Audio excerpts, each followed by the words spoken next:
السلام علیکم ورحمۃ اللہ وبرکاتہ، نحمدہ ونسلم علی رسولہ الکریم، اما بعد فاعوذ باللہ من الشیطان الرجیم، بسم اللہ الرحمن الرحیم۔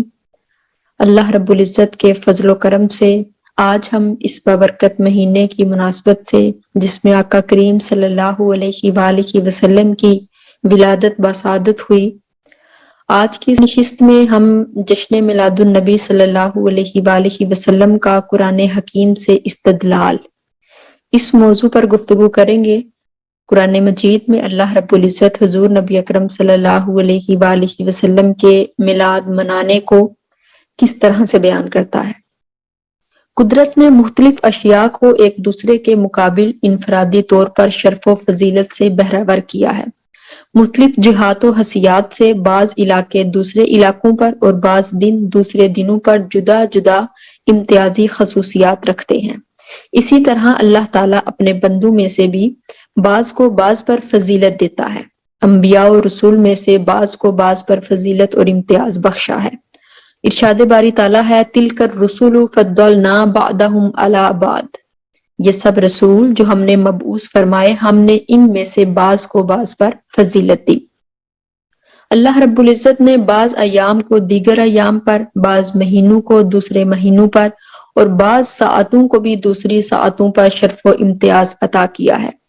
ماہ رمضان المبارک کی وجہ فضیلت بیان کرتے ہوئے فرمایا، شہر رمضان الذی انزل فیہ القرآن، رمضان کا مہینہ وہ ہے جس میں قرآن اتارا گیا ہے۔ اسی ماہ مبارک کی ایک رات لیلۃ القدر کو شب نزول قرآن ہونے کی بنا پر دیگر راتوں پر فوقیت عطا فرمائی۔ ارشاد باری تعالیٰ ہے، انا انزلناہ فی لیلۃ القدر، بے شک ہم نے اس قرآن کو شب قدر میں اتارا ہے۔ اسی طرح دوسرے مقدس مقامات کے باوجود صرف شہر مکہ کی قسم کھاتے ہوئے اسے دوسرے شہروں پر فضیلت دی، کیونکہ حضور صلی اللہ علیہ وآلہ وسلم کی حیات مقدسہ کا بیشتر حصہ اس شہر میں گزرا۔ ارشاد فرمایا، لا اقسم بہذا البلد وانت حل بہذا البلد، میں اس شہر مکہ کی قسم کھاتا ہوں اے حبیب مکرم، اس لیے کہ آپ اس شہر میں تشریف فرما ہیں۔ اسی طرح ایمان اور اسلام کے بعد انسانی معاشرے میں عزت و تکریم اور ایک دوسرے پر فضیلت و برتری کا معیار تقویٰ کو قرار دیا۔ ارشاد فرمایا، انا اکرمکم عند اللہ اتقاکم، بے شک اللہ کے نزدیک تم میں زیادہ باعزت وہ ہے جو تم میں زیادہ پرہیزگار ہے۔ الغرض، قرآن حکیم کی متعدد آیات میں اللہ تعالیٰ نے مختلف مقامات اور اشیاء کے تقدس کا اظہار اور اس کی فضیلت کی مختلف وجوہ بیان فرمائی ہیں۔ جس طرح لیلۃ القدر 1000 راتوں سے افضل ہے اور رمضان المبارک دیگر مہینوں پر فضیلت رکھتا ہے، اسی طرح ماہ ربیع الاول کے امتیاز اور شان علو کی وجہ صاحب قرآن کی تشریف آوری ہے۔ یہ وہ ماہ سعید ہے کہ جس میں رب کریم نے مومنین پر احسان فرمایا اور اپنے پیارے حبیب صلی اللہ علیہ وآلہ وسلم کو دنیا میں بھیجا۔ لہٰذا حضور نبی اکرم صلی اللہ علیہ وآلہ وسلم کی ولادت بسعادت کے طفیل ربیع الاول سال کے دیگر مہینوں کے مقابلے میں نمایاں فضیلت و امتیاز کا حامل بن گیا ہے۔ اسے اگر ماہ میلاد مصطفیٰ صلی اللہ علیہ وآلہ وسلم سے موسوم کیا جائے تو زیادہ موزوں ہوگا۔ جشن نزول قرآن سے استدلال، قرآن مجید اللہ تبارک و تعالیٰ کا پاکیزہ کلام اور اس کی صفت ہونے کے اعتبار سے شان یکتائی رکھتا ہے۔ اس کا نزول انسانیت کے لیے بہت بڑی نعمت ہے۔ اس کے ذریعے انسانیت کو ایسا نور عطا ہوا جس سے جہالت کی تاریکیاں چھٹ گئیں اور انسان شرف و تکریم کے اجالوں میں اپنے اصل مقام کا نظارہ کرنے لگا۔ قرآن ہمیں برگزیدہ اور مکرم ہستی کے ذریعے عطا ہوا۔ اللہ کی اس کتاب نور کو ایک نور لے کر آیا۔ ارشاد فرماتا ہے اللہ تعالیٰ، قد جاءکم من اللہ نور و کتاب مبین، بے شک تمہارے پاس اللہ کی طرف سے ایک نور یعنی حضرت محمد مصطفیٰ صلی اللہ علیہ وآلہ وسلم آ گیا ہے اور ایک روشن کتاب یعنی قرآن مجید۔ جب قرآنی علم کے ذریعے انسان کو اللہ تعالیٰ نے لامتناہی عظمتیں عطا کی ہیں تو اس ہستی کی عظمتوں کا عالم کیا ہوگا جس پر اس کتاب زندہ کا نزول ہوا اور جس کی تجلیات و تعلیمات سے عالم انسانیت کو یہ عظیم ذخیرہ علم و حکمت اور مستر ہدایت عطا کیا گیا۔ جس کا قلب اطہر وحی الہی کا محبت بنا اور حسن صورت و سیرت قرآن ناطق قرار پایا۔ اور آپ صلی اللہ علیہ وآلہ وسلم کے علو مقام کا ادراک کون کر سکتا ہے؟ حقیقت تو یہ ہے کہ قرآن مجید حضور صلی اللہ علیہ وآلہ وسلم کے اسوہ کامل اور آپ صلی اللہ علیہ وآلہ وسلم کے فضائل و خصائص کے ذکر جمیل کا ہی مجموعہ ہے۔ یہ ایک ایسا آئینہ ہے جس میں جھانک کر انسان اپنے بگڑے ہوئے خد و حال کو سنوار سکتا ہے۔ بقول اقبال ترجمہ ہے، اے بندہ خدا، قرآن کے آئینے میں اپنے کردار کو دیکھ، تیری حالت بگڑ چکی ہے، خود کو اپنی اس دگرگوں حالت سے نکال اور اس کردار کی طرف لوٹ جا جس کا نقشہ تجھے آئینہ قرآن میں نظر آتا ہے۔ لہٰذا قرآن حکیم جیسی عظیم نعمت پر ہدیہ تشکر بجا لانا قرآن پر ایمان اور اس سے محبت کے اہم ترین تقاضوں میں سے ہے۔ لیکن نعمت قرآن پر شکر بجا لانا اس وقت ممکن ہے نہ وہ اللہ رب العزت کی بارگاہ میں شرف قبولیت حاصل کر سکتا ہے جب تک اس ذات اقدس کی ولادت بسادت پر اللہ کا شکر ادا نہ کیا جائے جس کی وساطت سے اللہ تعالیٰ نے انسانیت کو قرآن جیسی نعمت سے فیض یاب فرمایا۔ اس لیے جب ہم نزول قرآن کی رات جشن نزول قرآن کے طور پر بڑے اہتمام سے مناتے ہیں اور اس میں قرآن حکیم کے فضائل و تعلیمات کا ذکر کرتے ہیں تو جس ہستی کی بدولت یہ عظیم نعمت ہمیں میسر آئی اس کی ولادت بسعادت کی رات بدرجہ اولا زیادہ اہتمام کے ساتھ منائی جائے گی۔ شب میلاد اور شب قدر کا تقابل یعنی مقابلہ کیا ہے؟ حضور نبی اکرم صلی اللہ علیہ وآلہ وسلم کے اسوہ حسنہ، خلق عظیم اور اوصاف جمیلہ کا ذکر کرنے والی کتاب قرآن مجید کے نزول کے سبب ماہ رمضان المبارک کی صرف ایک رات کو 1000 مہینوں سے بھی افضل قرار دیا گیا۔ جس مبارک رات میں کلام الہی لوح محفوظ سے آسمان دنیا پر اتارا گیا، اللہ تعالیٰ نے اس رات کو قیامت تک کے انسانوں کے لیے لیلۃ القدر کی صورت میں بلندی درجات کا وسیلہ اور تمام راتوں کی پیشانی کا جومر بنا دیا۔ تو جس رات صاحب قرآن یعنی مقصود کائنات صلی اللہ علیہ وآلہ وسلم کا ظہور ہوا اور بزم عالم کے اس تاجدار صلی اللہ علیہ وآلہ وسلم نے زمین و مکان کو ابدی رحمتوں اور لازوال سعادتوں سے منور فرمایا، اللہ تعالیٰ کی بارگاہ میں اس رات کی قدر و منزلت کیا ہوگی، اس کا اندازہ انسانی شعور کے لیے ناممکن ہے۔ لیلۃ القدر کی فضیلت اس لیے ہے کہ وہ نزول قرآن اور نزول ملائکہ کی رات ہے، جبکہ نزول قرآن سیدنا محمد مصطفیٰ صلی اللہ علیہ وآلہ وسلم کے قلب اطہر پر ہوا۔ اگر حضور صلی اللہ علیہ وآلہ وسلم نہ ہوتے تو قرآن نازل نہ ہوتا، نہ شب قدر ہوتی اور نہ یہ کائنات تخلیق کی جاتی۔ در حقیقت یہ ساری فضیلتیں میلاد مصطفیٰ صلی اللہ علیہ وآلہ وسلم کا صدقہ ہیں۔ پس اگر کہا جائے کہ شب میلاد رسول صلی اللہ علیہ وآلہ وسلم شب قدر سے بھی افضل ہے تو اس میں کوئی مبالغہ نہ ہوگا۔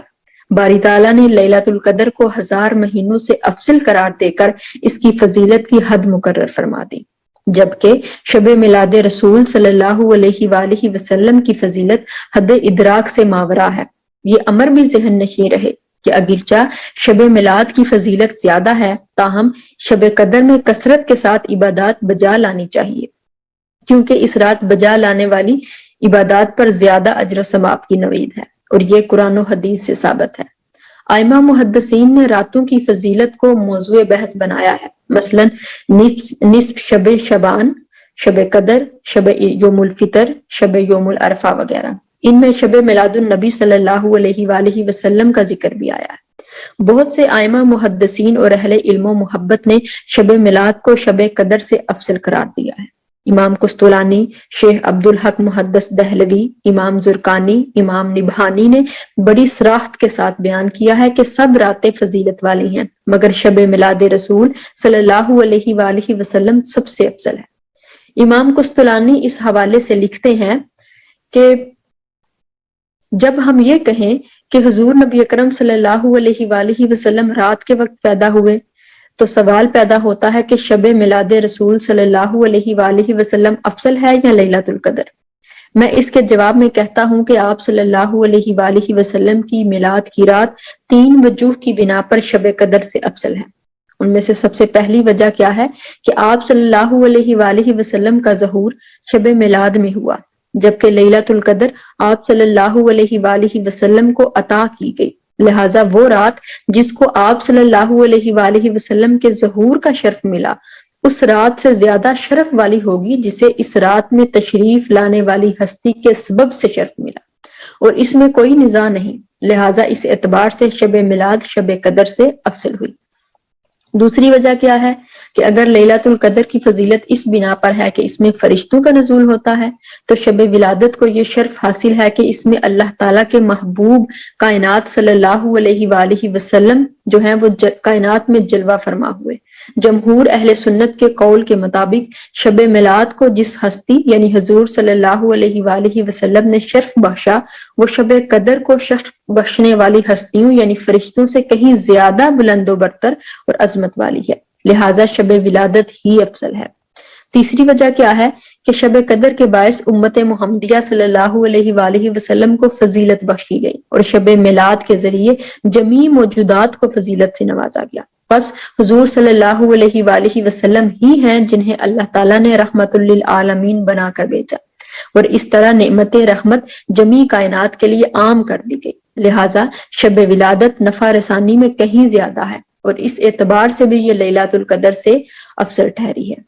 امام طحاوی رحمت اللہ علیہ بعض شوافع سے نقل کرتے ہیں کہ راتوں میں سے افضل ترین شب میلاد رسول صلی اللہ علیہ وآلہ وسلم ہے، پھر شب قدر ہے، پھر شب اسراء و معراج ہے، پھر شب عرفہ ہے، پھر شب جمعہ ہے، پھر شعبان کی 15ویں شب ہے، اور پھر شب عید ہے۔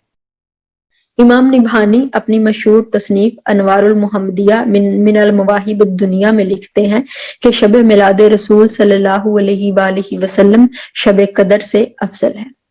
مولانا عبدالحی فرنگی محلی لکھنوی شب قدر اور شب میلاد میں سے زیادہ فضیلت کی حامل رات کے بارے میں پوچھے جانے والے ایک سوال کا جواب دیتے ہوئے لکھتے ہیں کہ تمام راتوں پر شب قدر کی بزرگی منصوص اور کئی طرح سے ثابت ہے۔ اس میں پہلا سبب یہ ہے کہ اس رات میں ارواح اور ملائکہ کا نزول زمین پر ہوتا ہے، شام سے صبح تک تجلی باری تعالیٰ آسمان اول پر ہوتی ہے، لوح محفوظ سے آسمان اول پر نزول قرآن اسی رات میں ہوا ہے، اور انہی بزرگیوں کی وجہ سے تسکین اور تسلی امت محمدیہ کے لیے اس ایک رات کی عبادت ثواب میں 1000 مہینوں کی عبادت سے زائد ہے۔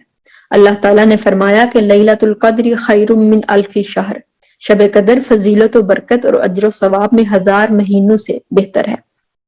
اور حدیث میں بھی اس رات کے جاگنے کی تاکید آئی ہے، اور بعض محدثین نے جو شب میلاد کو شب قدر پر فضیلت دی ہے تو ان کا منشا یہ نہیں کہ شب میلاد کی عبادت ثواب میں شب قدر کی عبادت کے برابر ہے، کیونکہ ثواب اور عقاب کی حالت یہ ہے کہ جب تک نص قطعی نہ پائی جائے کسی کام کو باعث ثواب نہیں قرار دے سکتے، مگر شب میلاد کو شب قدر پر اپنے افتخار ذاتی سے خدا کے سامنے فضیلت حاصل ہے۔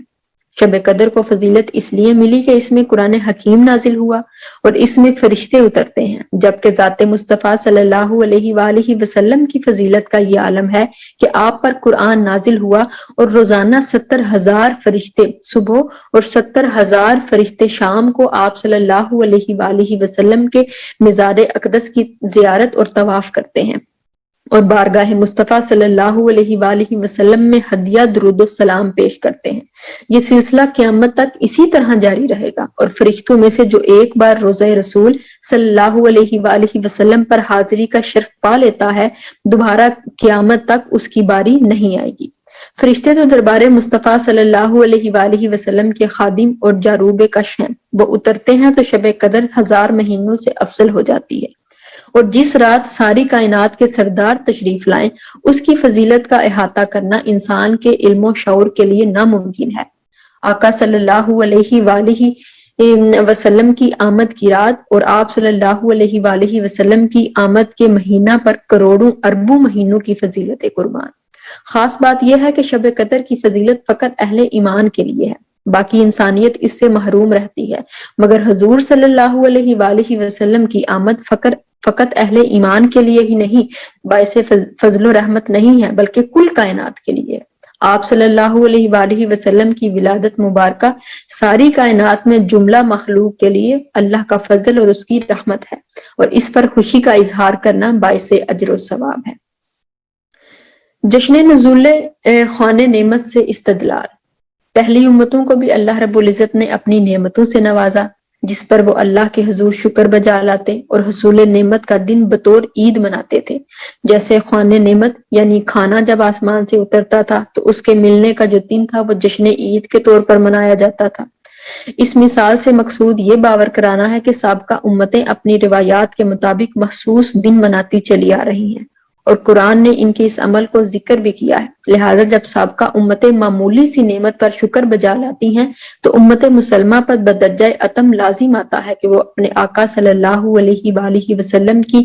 آمد کی خوشی منا کر اس عظیم ترین نعمت کا شکر شرح صدر کے ساتھ بجا لیں، کیونکہ ایسا کرنے کا حکم اللہ تعالیٰ نے خود دیا ہے۔ اللہ تعالیٰ قرآن مجید میں ارشاد فرماتا ہے وَاذْكُرُوا نِعْمَتَ اللَّهِ عَلَيْكُمْ إِذْ كُنْتُمْ أَعْدَاءً فَأَلَّفَ بَيْنَ قُلُوبِكُمْ فَأَصْبَحْتُمْ بِنِعْمَتِهِ إِخْوَانًا، اور اپنے اوپر کی گئی اللہ کی اس نعمت کو یاد کرو کہ جب تم ایک دوسرے کے دشمن تھے تو اس نے تمہارے دل میں الفت پیدا کر دی، بس تم اس کی نعمت کے باعث آپس میں بائی بائی بن گئے۔ بلا شبہ یہ اللہ تعالیٰ کی بہت بڑی نعمت ہے کہ اس نے اپنے حبیب کے ذریعے بندوں کے ٹوٹے ہوئے دلوں کو جوڑ دیا، جو ایک دوسرے کے خون کے پیاسے تھے، ان کو ایک دوسرے کا غم خوار بنا دیا، ان کی نفرتوں اور عداوتوں کو محبتوں اور مربتوں سے بدل دیا۔ حقیقتاً یہ نعمت حضور صلی اللہ علیہ وآلہ وسلم کی بعثت کے تصدق سے عالم انسانیت کو نصیب ہوئی۔ اس نعمت کا مبدا و مرجع بھی حضور صلی اللہ علیہ وآلہ وسلم کی ذات اقدس ہے۔ آپ صلی اللہ علیہ وآلہ وسلم کا اس دنیا میں تشریف لانا اور لوگوں کا آپ صلی اللہ علیہ وآلہ وسلم پر ایمان لا کر خلقہ بگوش ہونا اور خون کے پیاسوں کا باہم شیر و شکر ہونا اس امر کا تقاضا ہے کہ ہم رحمت دو عالم صلی اللہ علیہ وآلہ وسلم کے میلاد کے موقع پر بارگاہ خداوندی میں سراپا تشکر بن جائیں۔ سبحان اللہ۔ اب جشن میلاد شکرانہ نعمت عظمیٰ ہے، یعنی بہت بڑی نعمت کا شکر ادا کرنا ہے۔ خالق کائنات نے بنی نوع انسان پر بے حد و حساب احسانات اور انعامات فرمائے ہیں۔ اس نے ہمیں بے شمار نعمتیں عطا کی ہیں، کھانے پینے اور دیگر سامان، آرام و آرائش اور زیبو اور زینت و آرائش سے نوازا ہے، اور ہمارے لیے دن رات کا نظام مرتب کیا ہے، سمندروں، پہاڑوں اور فضاؤں کو ہمارے لیے مسخر فرمایا، مگر اس نے کبھی اپنی کسی نعمت کا احسان نہیں جتلایا۔ اس ذات رؤوف الرحیم نے ہمیں اپنی پوری کائنات میں شرف و بزرگی کا تاج پہنایا اور احسان و تقویم کے سانچے میں ڈال کر رکش ملائکہ بنایا، ہمیں ماں باپ، بہن بھائی، بیوی اور بچوں جیسے پیارے رشتے عطا کیے، غرض کے انفس و آفاق کی ہزاروں ایسی نعمتیں جو ہمارے خطۂ ادراک سے بھی باہر تھیں اس نے ہمیں عطا فرمائی، لیکن بطور خاص کسی نعمت کا احسان نہیں جتلایا، اس لیے کہ وہ تو اتنا صحیح ہے کہ کوئی اسے مانے یا نہ مانے وہ سب کو اپنے کرم سے نوازتا ہے اور کسی پر اپنا احسان بھی نہیں جتلاتا۔ لیکن ایک نعمت عظمیٰ ایسی تھی کہ اللہ تعالیٰ نے جب اسے خریم کبریائی سے بنی نوع انسان کی طرف بھیجا اور کائنات کو اس نعمت سے سرفراز فرمایا تو نہ صرف اس کا ذکر کیا بلکہ تمام نعمتوں میں سے فقط اس کا ہی احسان جتلایا، اور اس کا اظہار جو ہے وہ عام الفاظ میں نہیں کیا بلکہ دو تاکیدوں لام اور قد کے ساتھ کیا۔ ارشاد فرمایا لَقَدْ مَنَّ اللَّهُ عَلَى الْمُؤْمِنِينَ إِذْ بَعَثَ فِيهِمْ رَسُولًا مِّنْ أَنفُسِهِمْ، بے شک اللہ تعالیٰ نے مسلمانوں پر بڑا احسان فرمایا کہ انہی میں سے عظمت والا رسول صلی اللہ علیہ وآلہ وسلم بھیجا۔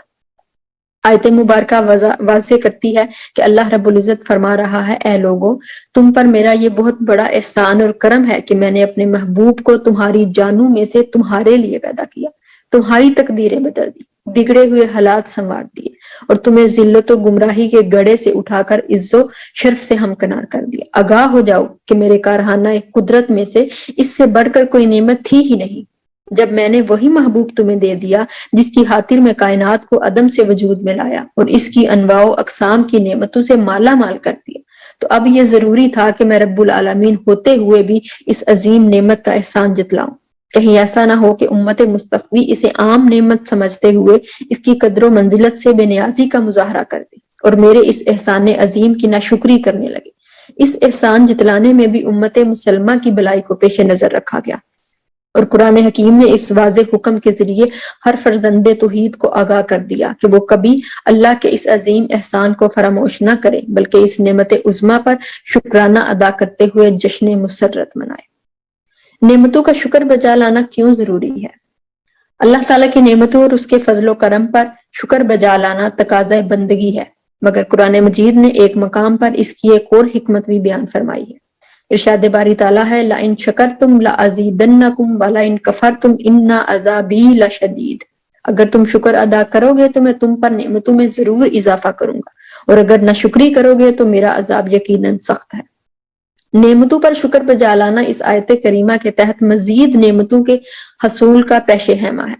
یعنی اللہ تعالیٰ اپنے شاکر بندوں پر مزید نعمتیں نچھاور کرتا ہے، لیکن کفران نعمت اتنا ناپسندیدہ عمل ہے، یعنی ناشکری اتنا ناپسندیدہ عمل ہے کہ ایسا کرنے والوں کو عذاب الہی کی وعید سنائی گئی ہے۔ اس لیے دیگر انعامات الہی کا مستحق قرار پانے کے لیے حضور نبی اکرم صلی اللہ علیہ وآلہ وسلم کی ولادت بسعادت کی صورت میں میسر آنے والی نعمت عظمیٰ پر شکر بجا لانا ضروری ہے۔ شکرانہ نعمت کے معروف طریقے کیا ہیں؟ یعنی اللہ کا شکر ادا کرنے کے یا اللہ کی نعمت کا شکر ادا کرنے کے۔ اب اس میں ہم بالاختصار نعمتوں پر شکر بجا لانے کی مختلف صورتیں بھی ذکر کرتے ہیں کہ جن کی سند جو ہے وہ قرآن حکیم نے ہی ہمیں فراہم کی ہے۔ نعمت میلاد مصطفیٰ صلی اللہ علیہ وآلہ وسلم کا شکرانہ ادا کرتے وقت بھی یہی طریقے اختیار کیے جاتے ہیں جو اللہ تعالیٰ کی نعمت ادا کرنے کے طریقے ہیں، معروف طریقے ہیں۔ پہلا ہے ذکر نعمت۔ قرآن حکیم نے نعمتوں کا شکر بجا لانے کی ایک صورت یہ بیان کی ہے کہ اللہ تعالیٰ کی رحمت اور اس کی نعمت کو یاد رکھا جائے، یعنی ذکر کیا جائے اس کا، جیسا کہ پہلے ہم نے بتایا کہ بنی اسرائیل پر جن نعمتوں کا ذکر کیا گیا تھا، اللہ نے فرمایا اے اولاد یعقوب میرے وہ انعام یاد کرو جو میں نے تم پر کیے، اور یہی مضمون سورت آل عمران کی اس آیت میں بھی ضمناً آیا ہے جہاں اللہ تعالیٰ نے بنی نوح انسان کو حکم دیا کہ وہ اس کی نعمت کو یاد کرے۔ اللہ فرماتا ہے وَاذْكُرُوا نِعْمَتَ اللَّهِ عَلَيْكُمْ إِذْ كُنْتُمْ أَعْدَاءً فَأَلَّفَ بَيْنَ قُلُوبِكُمْ فَأَصْبَحْتُمْ بِنِعْمَتِهِ إِخْوَانًا، اور اپنے اوپر اللہ کی اس نعمت کو یاد کرو جب تم ایک دوسرے کے دشمن تھے تو اس نے تمہارے دلوں میں الفت پیدا کر دی اور تم اس کی نعمت کے باعث آپس میں بائی بائی بن گئے۔ حضور نبی اکرم صلی اللہ علیہ وآلہ وسلم کی ولادت و بعثت کو یاد کرنا، آپ صلی اللہ علیہ وآلہ وسلم کی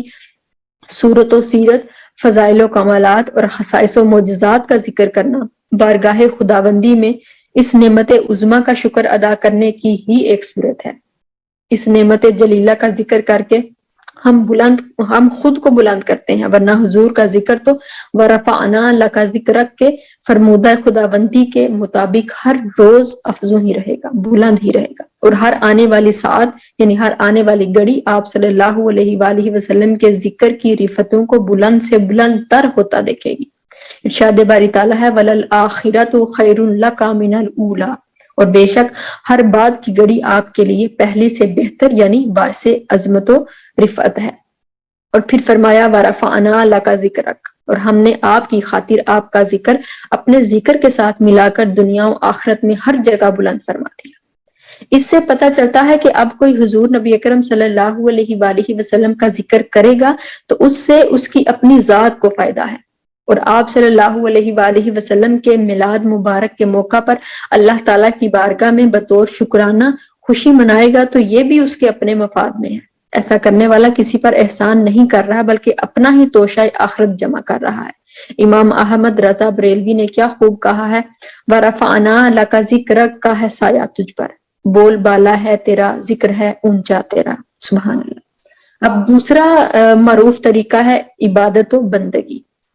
اللہ کی نعمتوں کا شکر اس کی عبادت و بندگی کے ذریعے بھی کیا جاتا ہے۔ نماز، روزہ، حج اور زکوٰۃ جیسی فرض عبادات کے علاوہ دیگر نفلی عبادات سب اللہ کی نعمتوں پر شکرانے کی بہترین صورتیں ہیں۔ اس کے علاوہ صدقات و خیرات دے کر غریب، بے سہارا اور یتیم بچوں کی پرورش و نگہداشت کر کے بھی اللہ تعالیٰ کی دی گئی نعمتوں پر شکر بجا لانا امر مستحب ہے۔ اب پھر تیسرا معروف طریقہ ہے تحدیث نعمت۔ نعمت کا شکر بجا لانے کا ایک طریقہ یہ بھی ہے کہ انسان اللہ کی عطا کردہ کسی نعمت پر اس کا خوب اظہار کرے، خوشی منانے کے ساتھ ساتھ دوسروں کے ساتھ اس کا تذکرہ بھی کرے۔ اس کا ذکر قرآن مجید میں آیا ہے وَأَمَّا بِنِعْمَةِ رَبِّكَ فَحَدِّثْ، اور اپنے رب کی نعمتوں کا خوب تذکرہ کرے۔ اب پچھلے صفات میں آیات قرآنی میں ذکر نعمت کا حکم ہے، جس سے مراد ہے کہ نعمت کو دل سے یاد کیا جائے اور زبان سے اس کا چرچا کیا جائے، لیکن وہ ذکر لوگوں کے لیے نہیں بلکہ اللہ تعالیٰ کے لیے ہو۔ لیکن یہ جو آیت ہے وَأَمَّا بِنِعْمَتِ رَبِّكَ فَحَدِّثْ، اس میں تحدیث نعمت یعنی کھلے عام بندوں کو اس نعمت کا تذکرہ کرنے کا حکم دیا گیا ہے، جس کا مفہوم یہ ہے کہ مخلوق خدا کے سامنے نعمت کا خوب چرچا کیا جائے۔ چنانچہ ذکر اور تحدیث نعمت میں بنیادی فرق یہ ہوا کہ ذکر اللہ کے لیے ہوتا ہے، جبکہ تحدیث کا تعلق زیادہ تر مخلوق کے ساتھ ہے، یعنی لوگوں میں چرچا کرنا، جیسا کہ قرآن مجید میں ہے فَاذْكُرُونِي أَذْكُرْكُمْ وَاشْكُرُوا لِي وَلَا تَكْفُرُونَ، سو تم مجھے یاد کیا کرو، میں تمہیں یاد کروں گا، اور میرا شکر ادا کیا کرو اور میری نعمتوں کا انکار نہ کیا کرو، یعنی نہ شکری نہ کیا کرو۔ یہاں ذکر سے مراد اللہ کو یاد کرنا ہے، لیکن تحدیث نعمت سے مراد ہے کہ خالی ذکر ہی پر اکتفا نہ کیا جائے، بلکہ اس نعمت کا ایسا اظہار کیا جائے کہ اسے خلق خدا بھی سنے اور زیادہ سے زیادہ لوگوں کے درمیان کیا جائے، تاکہ جو کہ منشاء الہی ہے۔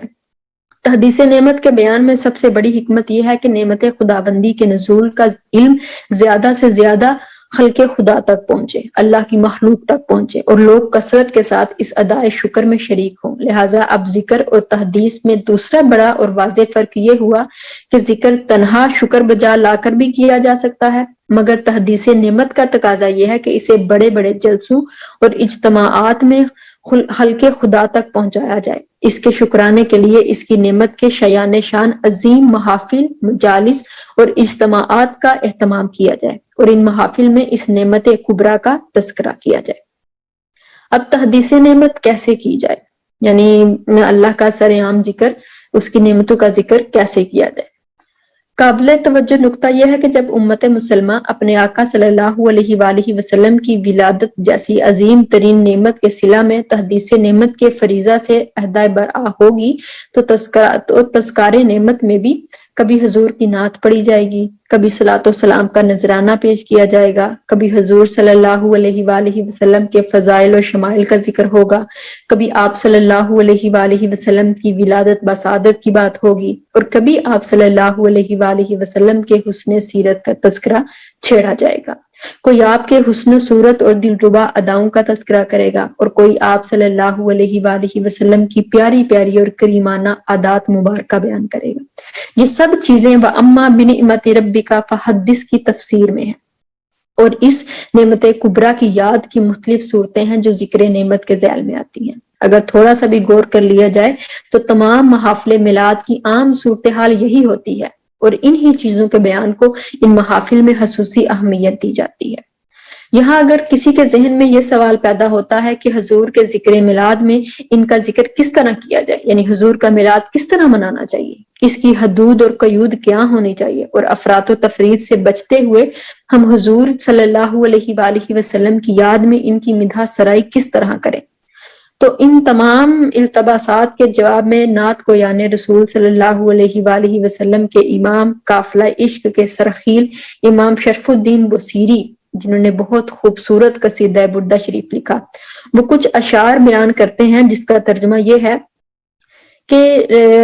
وہ کہتے ہیں کہ نصارہ عیسائیوں نے اپنے نبی حضرت عیسیٰ علیہ السلام کے بارے میں جو کچھ دعوی الوہیت کیا ہے، یعنی انہیں خدا کا بیٹا وغیرہ بنا کر غلو اور کفر کا ارتکاب کیا ہے، یعنی مبالغہ کیا ہے اور کفر کا ارتکاب کیا ہے، وہ چھوڑ دو۔ حضور صلی اللہ علیہ وآلہ وسلم کی تعریف میں ایسے خطرناک مبالغہ آرائی اور زیادتی سے بچتے ہوئے جو کچھ تمہارا جی چاہے وہ کہو، اور پورے یقین کے ساتھ اور اذعان کے ساتھ سرکار دو عالم صلی اللہ علیہ وآلہ وسلم کی خوب مدح سرائی کیا کرو۔ بس ذات اقدس صلی اللہ علیہ وآلہ وسلم کی بزرگی اور بڑائی کا اظہار کرو، اور جن جن عظمتوں کو چاہو حضور صلی اللہ علیہ وآلہ وسلم کی ذات گرامی کے بلند مرتبہ سے منسوب کرو، کیونکہ بے شک سرکار رسالت مآب صلی اللہ علیہ وآلہ وسلم کے شرف و فضل و شرف اور بزرگی و مرتبہ کی کوئی حد و نہایت ہے ہی نہیں، کوئی مدح کرنے والا اسے بیان کر ہی نہیں سکتا۔